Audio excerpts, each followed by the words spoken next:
بسم اللہ الرحمن الرحیم۔ السلام علیکم۔ SPSC اردو لیکچرر ٹیسٹ کے سلسلے میں ہم طلبہ کی تیاری کے لیے ریکارڈنگ کر رہے ہیں۔ ہمارا آج کا موضوع وہ ہے ایہام گوئی۔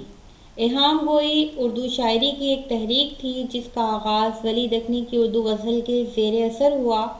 ایہام سے مراد شاعر شعر میں کسی ایک لفظ سے دو معنی پیدا کرتا ہے، یعنی شعر میں ایسے ذو معنی الفاظ کا استعمال جس کے دو معنی ہوں، ایک قریب کے اور دوسرے دور کے، اور شاعر کی اس لفظ سے مراد دور کے معنی ہوں، ایہام کہلاتا ہے۔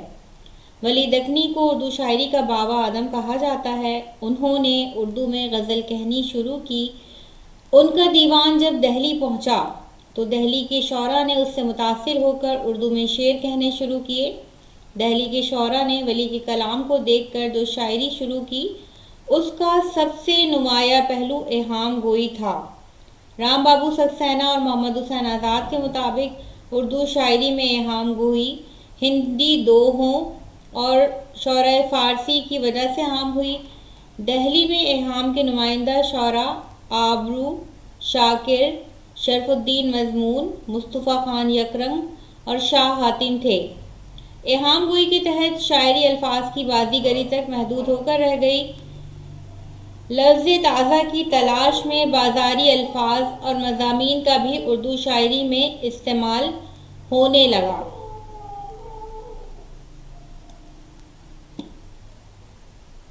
ایہام گوئی کے تحت سینکڑوں مقامی اور ہندی الفاظ کا استعمال اردو شاعری میں اس طرح ہوا کہ وہ اردو زبان کا جز بن گئے۔ یہاں ایہام کے کچھ اشعار کی مثال پیش کرنا ضروری ہے تاکہ طلبہ وہ ایہام سے واقف ہو سکیں۔ ہجر میں گھل گھل کے آدھا ہو گیا، لے مسیحا اب میں موسیٰ ہو گیا۔ اب یہاں موسیٰ نبی کے نام کے طور پر استعمال نہیں ہوا ہے، بلکہ منہ کے معنی بال کے اور سا کے معنی جیسا کے ہیں، یعنی محبوب کی جدائی میں گھل گھل کر بال جیسا پتلا ہو گیا ہوں۔ عالم ہوں علم عشق کا میں کرنا ہم سری، اے اندلیب تو ہے پڑھی بوستاں تلک۔ بوستاں کے لغوی معنی باغ کے ہیں، جبکہ دور کے معنی وہ شیخ سعدی کی بوستاں کے ہیں۔ یہاں لفظ بوستاں بوستان سعدی کے معنی میں استعمال ہوا ہے۔ امید ہے کہ آپ کو ایہام گوئی سمجھ میں آئی ہوگی۔ انشاءاللہ نئے ٹاپک کے ساتھ اور نئی ریکارڈنگ کے ساتھ ہم جلد ہی حاضر ہوں گے۔ شکریہ۔